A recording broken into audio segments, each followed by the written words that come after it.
off with some mid-back and post delt work. Okay, so for mid-back, we're going to take the ball, you're going to lie on your back, and that ball is going to go right there. Okay, so we're kind of trying to hit that rhomboidy area. You can do this on the wall if it feels a bit too gnarly, or if you really hate yourself, you can do it on the ground and then really deal with the repercussions of smashing the ball into your mid-back. All right, so you want to put that right between the shoulder blades, or the shoulder blade and the spine, and then give yourself a nice big hug, and then just try and roll around in that area. Okay, so pause for effect. Stuck.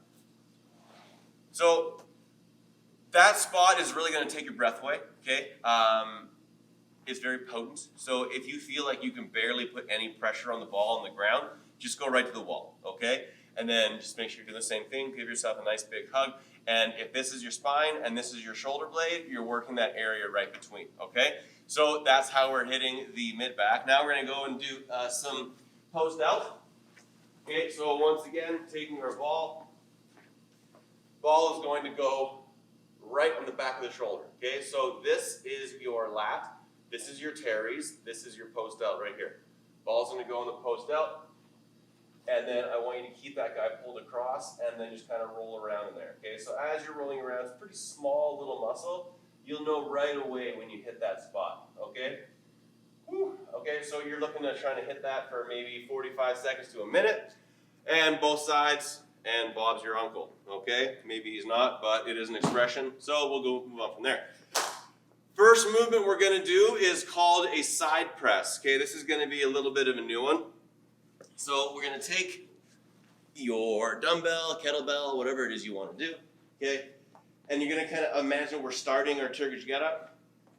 So I want you to get yourself into this position, and then from there you can either put your foot over the top, or you can have it back here, whatever you want to. Essentially, you're trying to keep your torso perpendicular to the floor. From there, you're going to draw that elbow down, so you're trying to almost touch the ground behind your body, and then press back up from there. Okay? Down, and press, all right? So as you're doing this, you're trying to keep everything stacked nice and tight. We want to make sure that elbow and that forearm stay nice and vertical. On the way down, we don't want to be bringing the hand to your shoulder and losing that vertical piece. And we also don't want your hand to move forward and come off of that vertical axis, okay? So coming down, find that nice big stretch, and then press back up, okay? So we're looking to go for 10 to 12 on each side there. But definitely change the weight, or sorry, the reps based on what weight you have. So if you have like a 55-pound dumbbell, it's going to get pretty hard, pretty spicy. So if you have to drop down to 6 or 7, it's fine. A lot of the strength work that we're doing, we're going for the sensation of of hard work, not just trying to load up a really heavy rep range. Okay, so it should feel like it's kind of starting to get a little burny. You should feel like you're having to work, and that's good enough. We don't want to fail, and we don't want it to be easy, okay? So there is the side press. From there, we're going to go into our archer row. We did these guys last week, I believe. So you'll set yourself up in like a plank position on top of a box or a table or whatever, and I want you to let that drop down. You're going to pull, press into the box, and drive that up like you're kind of drawing a bow, back down. Yeah, okay? So for that one, we're looking for 10 to 12 per side as well. Working the stability on the bottom arm, working the back muscles on the pulling arm, okay? And those. Moving on to the AMRAP. Quick and dirty today. 2-minute AMRAP.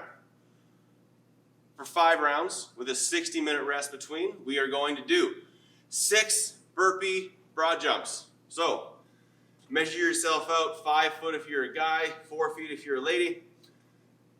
And you are going to do your burpee.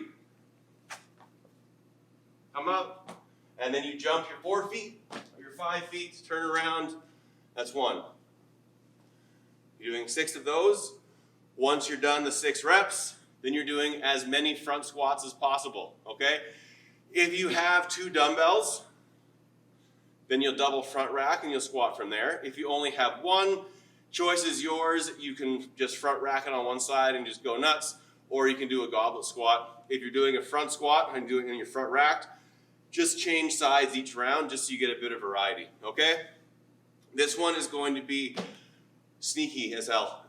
It's going to get that heart rate up really, really quick. So expect that to happen, and go out there and have fun. We'll see you tomorrow, guys. Bye-bye.